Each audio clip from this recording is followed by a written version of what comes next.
সারা দুনিয়া জেগে উঠছে, বাংলাদেশের মুসলমান ঘুমায় থাকবার সময় নাই।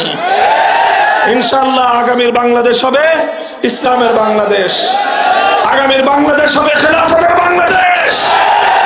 কোরআনের আয়াত শুধু তাফসীর করার জন্য নাজিল হয় নাই, তেলাওয়াত করতে হবে, তাফসীর করতে হবে, এরপর আল্লাহর কোরআনের প্রতিটি আয়াত, প্রতিটি বিধান আল্লাহর জমিনে বাস্তবায়ন করতে হবে। যারা বাংলার জমিনে, যারা দেশের মাটিতে আল্লাহর দ্বীন কায়েম করতে চায়, আল্লাহর দ্বীনে ইসলামী হুকুমত বাস্তবায়ন করতে চায়, ইসলামী রাষ্ট্র প্রতিষ্ঠা যারা করতে চায়, ইসলামী রাষ্ট্র প্রতিষ্ঠা কেন করতে চায়?